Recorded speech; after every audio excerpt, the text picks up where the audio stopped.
Olá pessoal, vamos dar continuidade ao nosso estudo de vetores. Então na seção 3.4 da apostila, nós temos um conceito bastante importante associado a vetores, que é a chamada decomposição de vetores. Em física é uma das áreas onde a gente mais usa esse conceito de decomposição. Decompor um vetor nada mais é do que escrevê-lo como a soma de outros dois vetores. Então vamos começar com um caso no plano.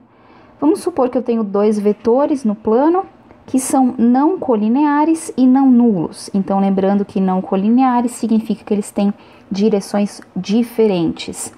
Qualquer vetor no plano que eu tenha com coordenadas x, y, independente do valor de x, y, pode ser escrito dessa forma como uma soma de V1 e V2 multiplicados respectivamente por dois números A1 e A2. Então, aqui é importante destacar que V1 e V2 são vetores. Então, eu posso escrever que eles são vetores do R2. E A1 e A2 são números reais. Se eu tenho dois vetores não colineares V1 e V2, qualquer vetor V pode ser escrito dessa forma. Essa soma de vetores que vai gerar o meu vetor V é chamada de combinação linear dos vetores V1 e V2. Esses valores A1 e A2 são chamados de coeficientes da combinação linear, e quaisquer dois vetores V1 e V2 que sejam não colineares e não nulos são chamados de uma base de vetores para o plano R2 ou para simplesmente o R2. Então, esse conceito de decomposição é a gente escrever um vetor V em função de outros dois vetores já conhecidos e que eventualmente tenham alguma utilidade dentro do seu sistema de coordenadas. Se eu estou no espaço, então no espaço a gente precisa lembrar que eu tenho vetores com 3 coordenadas, a minha base de vetores vai ser formada por 3 vetores que são não coplanares e não nulos. Lembrando que são vetores não coplanares, são vetores que não estão no mesmo plano. Então, eu tenho 3 vetores, mas um deles está fora desse plano, certo? Então, esse é um conceito que a gente vai falar um pouquinho mais para frente, mas que a ideia de não coplanaridade é uma ideia bastante simples da gente conseguir compreender. Bom, suponha que você tem, então, 3 vetores no espaço não coplanares e não nulos. Eles também vão formar uma base, ou seja, qualquer vetor x, y, z do espaço pode ser escrito como uma soma de V1, V2 e V3 multiplicados respectivamente por certos números A1, A2 e A3 que vão depender das coordenadas x e y do nosso vetor. Então, da mesma forma, nós temos uma combinação linear de 3 vetores. Os números A1, A2 e A3 são chamados coeficientes da combinação linear e esses 3 vetores são chamados de base. Percebam que tem um artigo aqui, uma base. Existem mais do que uma base no R2 e no R3. A rigor existem infinitas bases. Por que esse conceito é importante para a gente? A gente vai voltar a falar de combinação linear, coeficientes em bases, lá na disciplina de álgebra linear da segunda fase. Aqui na disciplina de geometria analítica, nós queremos estudar uma base em especial, que vai ser a mesma base que vai ser útil lá na física também, que é a chamada base canônica de vetores. Então, agora eu vou falar da decomposição canônica de vetores. O que são essas bases canônicas? São vetores que me ajudam a escrever qualquer vetor, por exemplo, no plano, de uma forma que seja conveniente para o meu sistema de coordenadas. No R2, a nossa base canônica vai ser formada pelos vetores denotados por I e J. Quem são esses vetores? O vetor I, olhem só para as coordenadas dele. Ele tem coordenadas 1 e 0. Então, significa que para eu localizar o meu vetor no plano, eu ando uma unidade para a direita, uma unidade na direção do eixo X, nada para cima, nada para baixo. Então, o meu vetor I vai ser esse vetor azulzinho aqui que eu desenhei. É um vetor com uma unidade de comprimento, porque eu andei uma unidade para a direita, e com a mesma direção de quem? Com a mesma direção do eixo x. Da mesma forma, então aqui eu vou marcar só o i. Da mesma forma, o vetor j é um vetor que tem coordenadas 0 e 1. Então, a partir da origem, eu vou andar apenas uma unidade para cima. Andei uma unidade, então o j é um vetor que tem tamanho 1. Porém, ele é um vetor que tem a mesma direção do eixo y. Então, esses dois vetores são muito interessantes, por quê? Porque eles dão a direção dos eixos, um na horizontal e outro na vertical. E eles têm uma unidade de medida. Então, eles podem ser usados como uma forma de régua, como se fosse uma régua para escrever qualquer outro vetor no plano. Eu me desloco para a direita ou para a esquerda, para cima ou para baixo, andando em função desses vetores i e j. Então, se eu tenho um vetor qualquer no plano, então agora eu não tenho mais v1 e v2 quaisquer. Eu sei quem são os vetores que eu quero colocar na minha base. É o vetor i e o vetor j. Qualquer vetor com coordenada x e y pode ser escrito dessa forma. Então, a combinação linear tem coeficientes a1 igual a x e a2 igual a y. Por que isso é verdade? Porque o vetor i tem coordenadas 1 e 0, o vetor j tem coordenadas 0 e 1. Nós vimos como fazer multiplicação de escalar por vetor. A gente multiplica o escalar nas duas coordenadas, a mesma coisa para o y. Então, x vezes o vetor i vai nos fornecer o vetor x e 0 para algum valor de x que a gente vai conhecer. A mesma coisa para o y, só que agora o y vai entrar na segunda coordenada.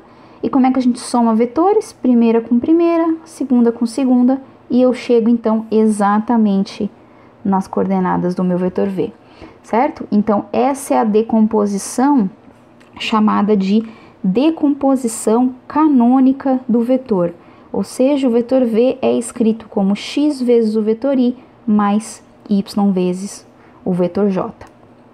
Esses vetores i e j vão ser bem importantes lá na física. O que essa soma aqui de cima diz pra gente geometricamente? Ela diz que o meu vetor v vai ser uma soma de x vezes o vetor i. Então, vamos lembrar? O vetor i é na horizontal. Quando eu multiplico um vetor por um número, eu estico ou mudo de sentido e eventualmente posso contrair também. Então, por quanto que eu vou esticar o meu vetor i? Por x. Então, aqui vai estar o vetor x vezes o i. A mesma coisa para o j. Eu tenho j, mas o j está multiplicado por um valor y.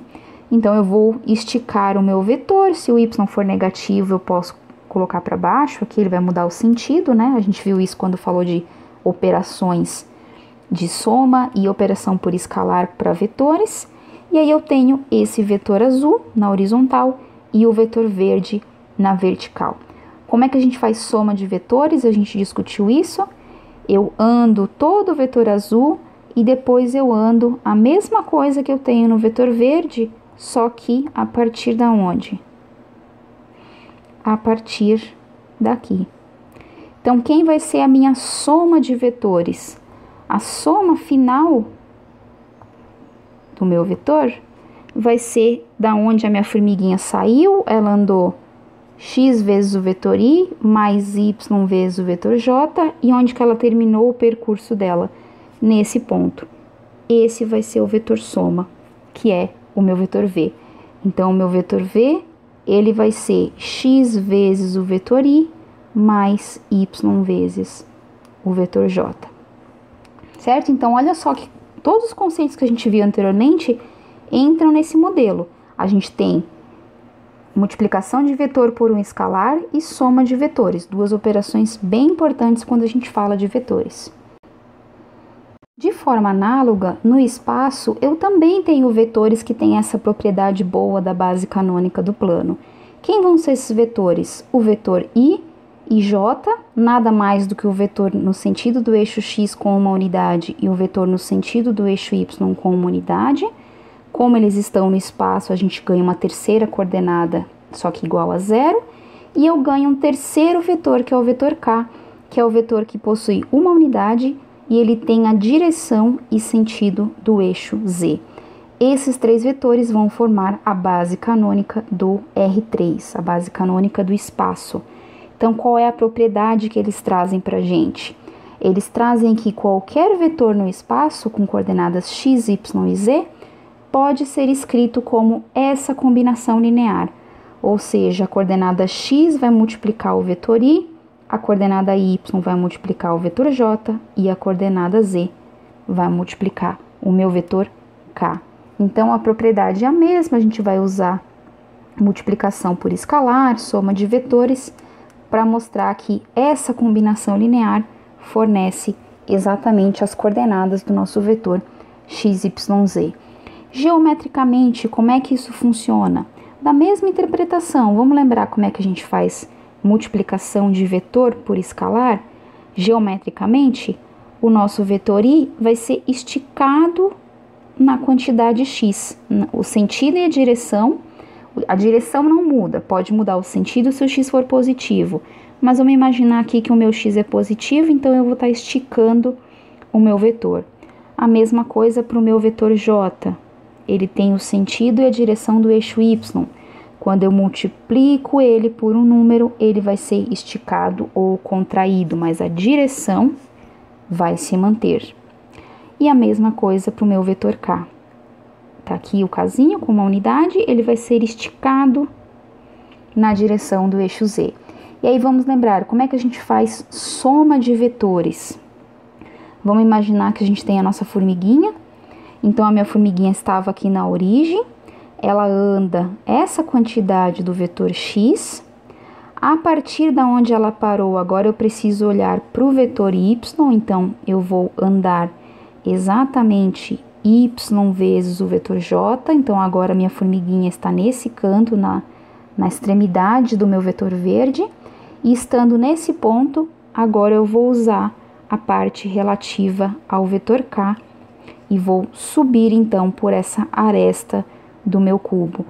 Então, como é que a nossa formiguinha fez? Como é que foi o trajeto dela? Ela saiu daqui, andou até aqui, x vezes o vetor i, mais y vezes o vetor j, mais z vezes o vetor k. Da onde a nossa formiguinha saiu? Vou pegar o vermelho. Nossa formiguinha saiu daqui e terminou seu percurso nessa aresta. Portanto, isso vai ser a soma dos três vetores, x vezes i, mais y vezes o vetor j, mais k vezes, mais z vezes o vetor k. E a gente sabe que essa soma vai fornecer exatamente as coordenadas do meu vetor v. Então, geometricamente, a gente também está falando de soma de vetores e multiplicação por escalar. Essa base também recebe o nome de base canônica do R3, a base formada por esses três vetores i, j e k. Como eu falei, o nosso objetivo agora, é mais ter outra forma de escrever os meus vetores. Então, eu posso receber um vetor com coordenadas x, y, z, ou posso receber o meu vetor com essa combinação linear, com um número multiplicando i, um número multiplicando j e um número multiplicando z. Isso aqui vai ser importante para a gente quando a gente falar de produto vetorial e produto misto, que são os assuntos da nossa próxima aula. Mas não se preocupem que esse IJK vai aparecer para vocês lá em física e não vai embora por algum tempo. Então, só algumas observações importantes. As letras IJK são usadas exclusivamente para os vetores da base canônica, então a gente evita usar essas letras para designar outros vetores, porque elas têm uma interpretação associada a essa base canônica. Como eu já falei anteriormente, I e JK são vetores unitários. O que é um vetor unitário, pessoal? É um vetor cujo módulo, cuja norma é igual a 1. E todos eles formam um ângulo de 90 graus entre si. O I com o J forma um ângulo de 90 graus. O I com o K forma um ângulo de 90 graus. Deixa eu fazer de outra cor. E o J com o K forma também um ângulo de 90 graus. Essa é uma propriedade muito boa quando a gente vai decompor os nossos vetores. E como eu já falei anteriormente, esses vetores IJK têm a mesma direção dos nossos eixos x, y e z, certo? Então, aqui a gente encerra a aula sobre decomposição de vetores. Até mais!